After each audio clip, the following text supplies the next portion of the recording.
Flower friends, welcome to Ask a Flower Farmer. It is your friend in flowers, Lisa Mason Ziegler. Am I looking fall or what? Look behind me.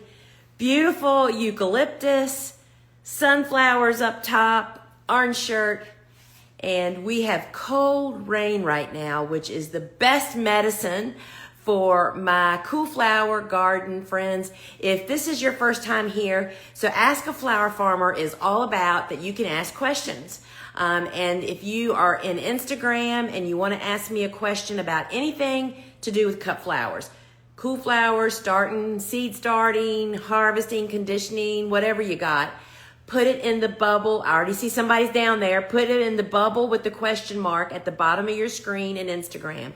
In TikTok, hey, glad you just ordered your calendar. Congrats. And in TikTok, just put question or a question mark at the head of your comment and I'll scroll through and find those. So friends, if we have never met before, I have been a commercial flower farmer for over 25 years and now focus mainly on educating and helping other people to grow cut flowers, whether it's for profit or pleasure. And I do that through demonstrating and lives, and I have courses and I write books and I do all kinds of stuff, right? Because truly everything we do here is we are doing it for you guys to help you all to do that. And so I'm gonna, while we're gathering up some questions here, I'll just share a little bit about what's going on here on the farm. And I will tell you this first, we just received today our hard copy proof of the big giant calendar, y'all. And the big calendar is what I call the brain of my flower farm. It is what has kept us in line on our seed starting and our planting windows for the last 15 years. And we actually this year we've just been using a big giant calendar, right? Now we have created that calendar with all my instructions for over 9 different succession plantings, as well as lots of other tips and information. And you can pre-order it over at thegardenersworkshop.com. It's not available in the TikTok shop or the Instagram shop because it's in pre-order. But here's the thing about why you want to pre-order. All pre-order purchasers will be invited to a live workshop of me walking you through those 9 planting windows to find yours, to figure it out so you can mark on your calendar. And then you will have the instructions on how easy it is to then line up your seed starting times. I mean, that's the key thing. You know, you have to start at the end and work backwards. That's almost always the way it is in the farming, gardening world, right? I'm gonna bring y'all a little closer together. And so the calendar is in pre-order. It's $39.95 plus $11.95 shipping. And friends, it is beautiful and it is going to change your world. It's going to turn you into a 3-season gardener or farmer. And this is really, you know, one of the things that I think that I've become most well known for is just how we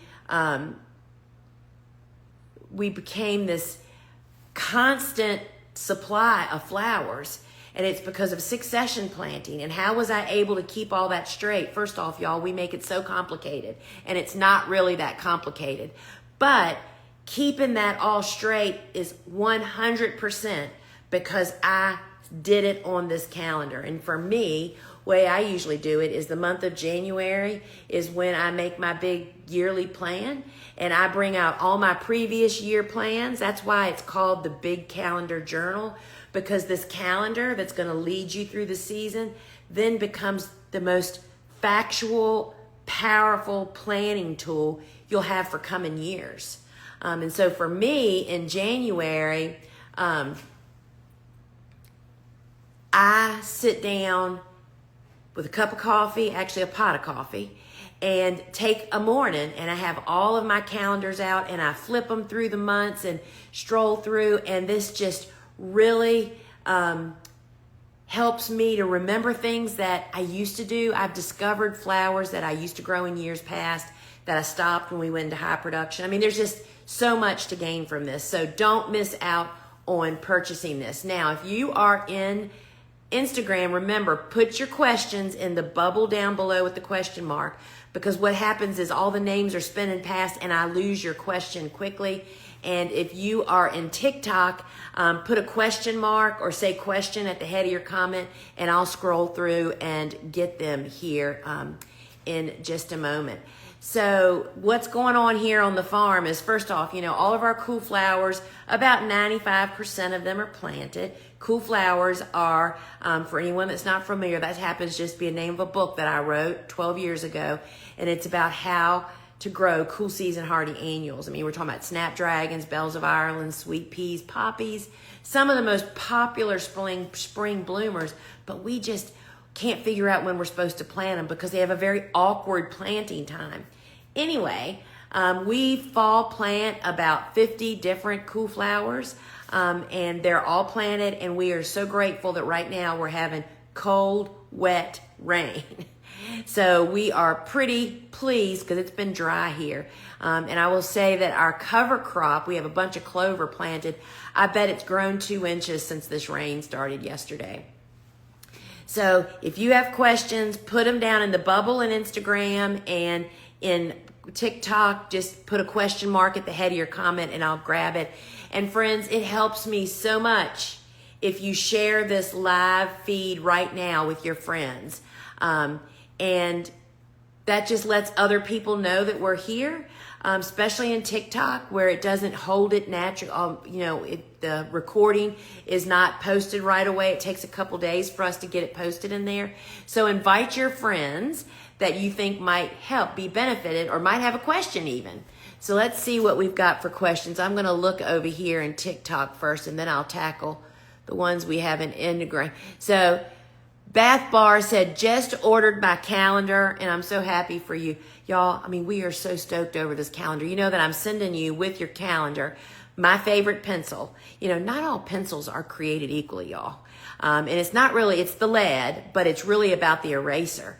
We actually tested different papers from the printer write, because we recommend you write in pencil on your calendar so you can erase.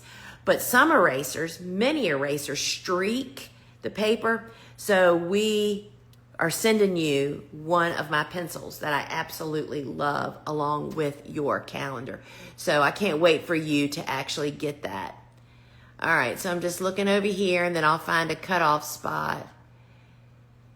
Thank you for sharing, you guys. Thank you so much for sharing this live feed. And so this is all about asking me questions.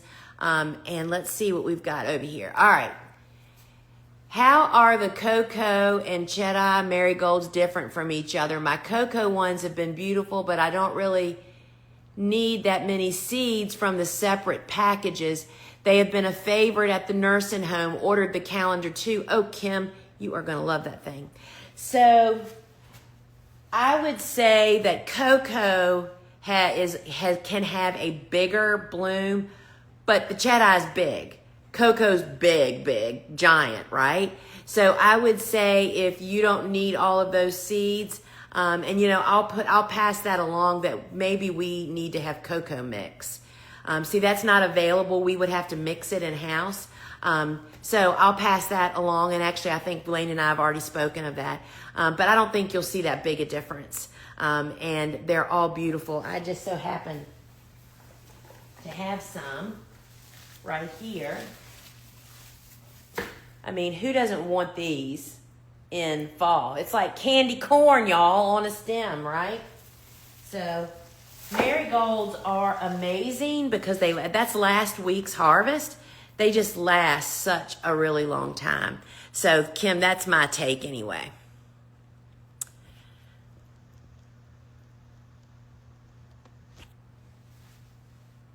Between the soil block maker kits with the light is the only difference the seed? So that's a great question. So we have, I'm just thinking, 2 kits.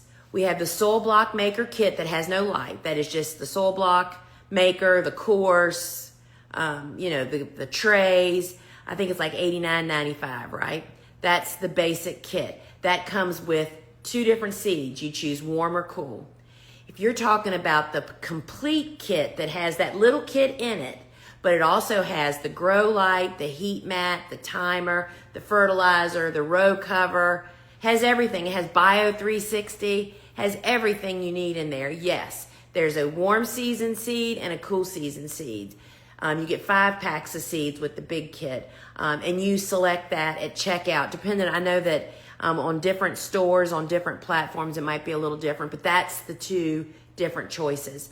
And that allows you, that little 24-inch light allows you, when you use the small blocker, to start like a couple hundred little blocks all at one time. So thank you for that question. That was a good one. Planting peonies, anything I could add for amendments?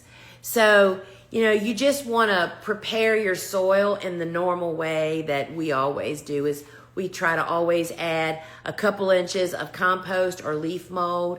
And while I don't think the roots need it, we standardly, not when we're doing peonies, but just any planting bed, we always add general purpose fertilizer, just because the fertilizer that we use and sell, we have 2 different ones still. They feed the soil, and the soil is what takes care of our plants, right? And so by adding that to your soil, you're not really ODing your plants on fertilizer up front, right? And so you need to decide whether you're going to do that. But certainly preparing the soil, making sure you got good drainage, raising the bed a little bit, that helps with the drainage, and then definitely mulch, just to keep the weeds down. A lot of people plant them in landscape fabric. We aren't landscape fabric users. But yeah, and for amendments, I would use general purpose organic fertilizer. It's not a high dose nitrogen or anything like that, like synthetics. Compost, leaf mold, and then organic mulch of some kind. And be sure that you're planting them at the proper depth, of which I am not a peony expert, so I'm not going to say what that is. If the eyes of the peony roots are too deep, they will not bloom. So you need to look that up. When you were still selling bouquets, at what point of the year did you typically stop for the season? That's a good question, Jenny. So we sold in several different types of markets, which, by the way, y'all, do y'all know that I am doing a free masterclass tomorrow night, October 30th, on where to sell your cut flowers. 14 different markets I'm running through and busting some flower farming myths. And you can sign up for that. If you're on Instagram, comment sales here, we'll DM you. TikTok, or anybody else on Instagram, you can go straight to our website, thegardenersworkshop.com. The link is at the top of every page. It's free, but you have to sign up. Print the PDF so you can note about the different markets that I'm going to run through, and check that out. So we sold our bouquets in several different markets, meaning we sold supermarkets, a bouquet subscription, a members only market. Can't even remember them all. Anyway, we typically did not start selling bouquets. For supermarkets, we had to wait till we had enough volume of flowers to be able to start that mess, right? So, and for bouquet subscriptions, we learned that women get so many Mother's Day bouquets. We wait until the week following Mother's Day week. And so that's when we started, and we ended. It really depended on our weather, especially for supermarkets, because we had to have a lot of flowers, right? So sometimes we would go only through the end of September. Other times we'd go as long as we had flowers, right? And because you want to sell, because people buy more in the fall, just like they do in the spring. So depending on how you're selling, like I just went through with my Flower Farmer Club, I do Sewing Circle every Wednesday, and we're now making simple dried flower wreaths that are quick and easy to make and very profitable when you process them properly. And so that's what we would be selling in October if I was going to a farmer's market, right? And then if you had some flowers, you could add those in. But it really depended on the volume, the weather, and the season, right? So there was no set date. It just happened. But you have to remember, and I had to learn this the hard way, because of that big calendar, y'all, I was such a good succession planner. I also followed, on the back page of this calendar, I give the 30,000 foot view of my succession theology, I guess you could call it, how simple it is. And I did not have to extinguish flowers that I really wanted to keep cutting on for cool flowers to be planted. Do you know what I mean? It's like, oh my gosh, I have to get my cool flowers planted. Y'all have to get out of here. The way my successions worked, it was natural that the place they're being planted, those flowers have been done for 5 weeks or 4 weeks or whatever, you know? So I don't know if that's what you're wondering about too. Yarrow, plant in the fall and spring, zone 4A, I'm getting mixed reviews. So every day, Angie, let me just grab a book and look. So y'all know that my book, the Cut Flower Handbook, tells you, so you say you're 4A. I wonder what your lowest temperature is, but I'll tell you this. So Yarrow, it says here, is winter hardy. Now we're talking about melliform, and there's different types of yarrow. We do not plant the perennial yarrow. And I plant the 2 varieties, Colorado Sunset and Summer Berries. You can find them on our website. It says here they're winter hardy to -20. So I don't know what 4A is. Of course, now that the tables have changed in recent years, I don't memorize that stuff anymore. But the book literally has a table of all the cool flowers that tells you what the winter survival temperature is. And if it will survive your winter, then you could fall plant it. But if you have 5 feet of snow all winter, that might not be good for you, right? There's a lot of things that play in here. We have a lot of people in very northern areas that are finding all kinds of amazing ways to get cool season hardy annuals in their gardens so much earlier than they could plant anything else. So I would recommend that you check out the Cut Flower Handbook, which will really guide you on that. But we plant yarrow as a hardy annual because we do not plant I think one of the perennial varieties is Coronation Gold, which is gorgeous, but that's a different strand of yarrow. So yeah, go to the book and it'll help you out. Lisa, what is the most common issue of short sunflower stems, zone 9A, Northwest Florida, sandy soil? Well, I have a perfect example for you here. Look at this. These are both growing in the same bed, different planting times. These at the top up here were planted earlier and got a little bit more. They were older. I don't know how to explain this. It's day length most often. And if you're down in Florida, I don't know when you're talking about now, but it's amazing. It's like somebody flipped a switch. One week I got the tall big ones and the next week they're squats, and it's about day length. It's like there's the day length, even though they still bloom and they set bud. And of course, water is the other thing. They need a lot of moisture to grow tall. But yeah, that's a perfect example I have sitting right here at my feet. It was literally like somebody flipped a switch, and it's because the days are just getting shorter and shorter and shorter. And that's what caused that. Even though they're day length neutral, that just means they simply will set bud and bloom. Not many won't under short day conditions. These will, but they can get really short. And I will confess, we didn't water and we've been dry as a bone. So that doesn't help it at all either.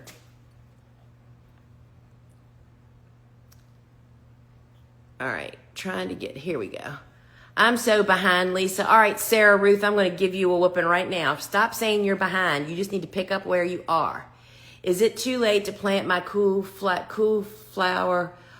season hardy annuals?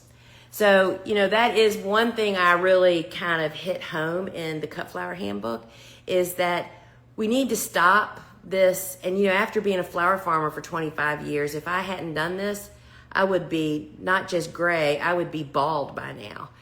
Instead of constantly looking over our shoulder and thinking, we didn't do it, because that works on you. It really works on you. To just say, okay, now I can do something. What can I still do? What can I plant, right? And so Ruth, Sarah, when you can plant is about your frost dates, not what, you know, if you know what you can, if you can plant transplants, I would still push it. I don't know how behind you are, but know this, that you can push the envelope on when you plant later by planting transplants. And then if you hoop and cover, that buys you a month backwards. So that's like, instead of it really being the end of October, we are really back at the end of September if you use lightweight row cover and hoops and weight it and just appropriately use those. But yes, you certainly can. I have planted, and some people plant in the middle of the winter. That's their planting time for cool flowers. It totally depends on where you are and your frost dates and your winter lowest temperature. Lisa, in Northwest Florida, would you just put the white side of bio up all the time? That's a really great question. So bio, if she's speaking of, is the biodegradable film that we use to cover our beds with as mulch, and it's biodegradable. Has black side and a white side. And as hot as Florida gets, I would say yes, you are nailing it. I would always use the white side up. And I mean, it can, when it's really hot in summer here, you know, 95, almost 100 degrees, if you have a black bed to the left and a white bed to the right, and you just sit down and put your hand on the tops of the beds, one on each side, it's unbelievable, the difference of the temperature at soil level. That's what toasts transplants.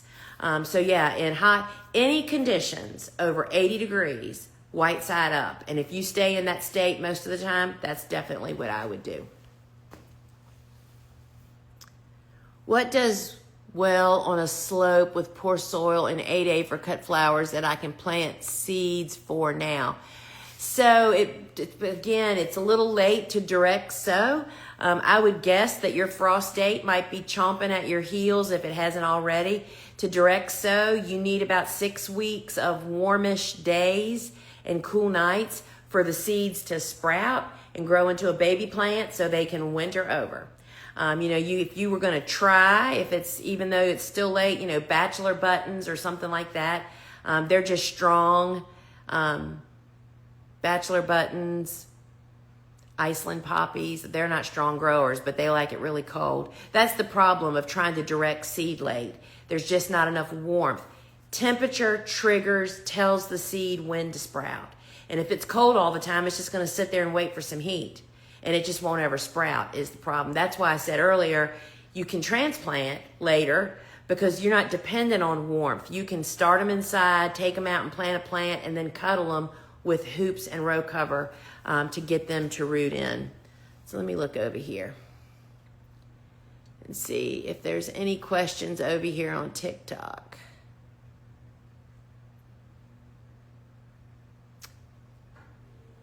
Oh, Cassidy said, just bought your Cool Flower book. Congrats. Now, the Cool Flower book is tells you the basic concept of figuring out when you can actually plant cool season hardy annuals. So enjoy, and I hope to, come and ask us questions and check it out, and know that the Cut Flower Handbook is the next step. After you kind of wrap your head around that, you will love that.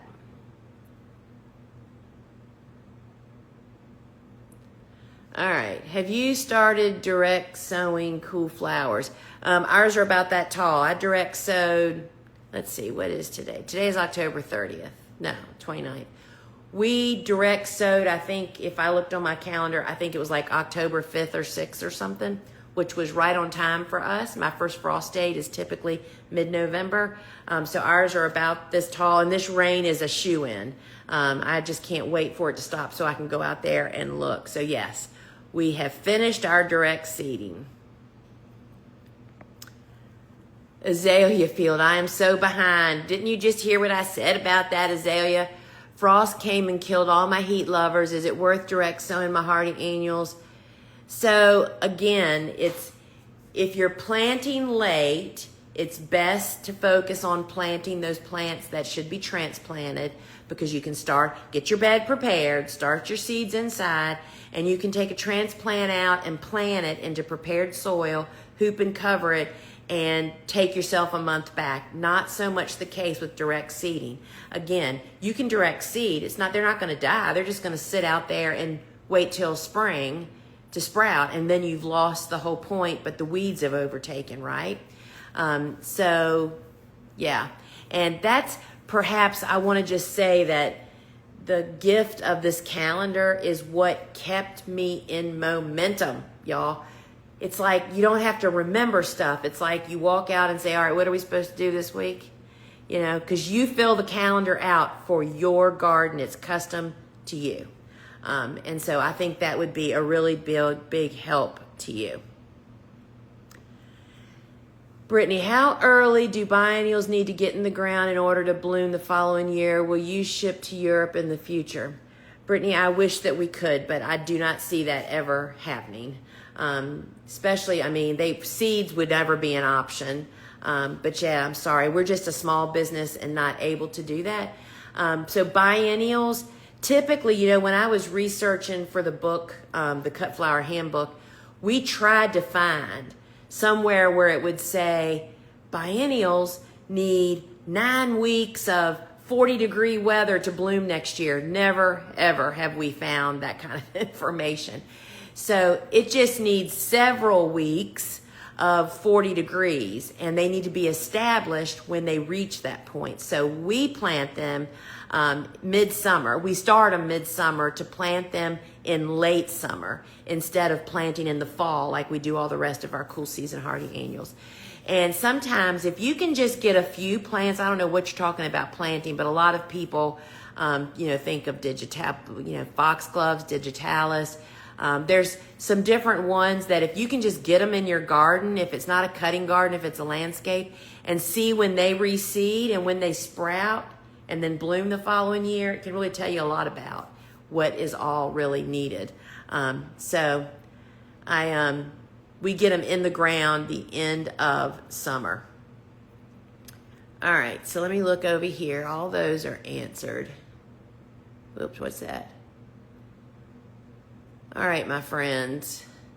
So let me run through the things that I have for you. First off, tomorrow night is my last free masterclass, Where to Sell Your Cut Flowers.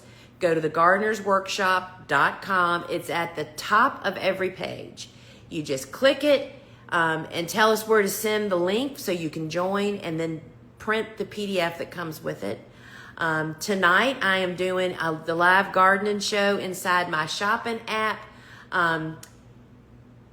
Tonight I'm talking about Stop and Think, Larkspur and Nigella, talking about direct seeding, and I'll be talking about all that late business. So join me there, 8 p.m. Eastern time. You can catch the replay if you're inside the app. You can get my apps at your app store. It's free, Gardener's Workshop. It's the shop app. Meet me at 8 o'clock tonight. And my basics flower farming school online course is on special offer this week, y'all. $200 off, making it $495. It was a value and a half at $695. Has everything you need to start and run your business for years, to go deep on. And it is a comprehensive course that you have lifetime unlimited access to. I have a private community for my students where you ask me questions anytime in the group.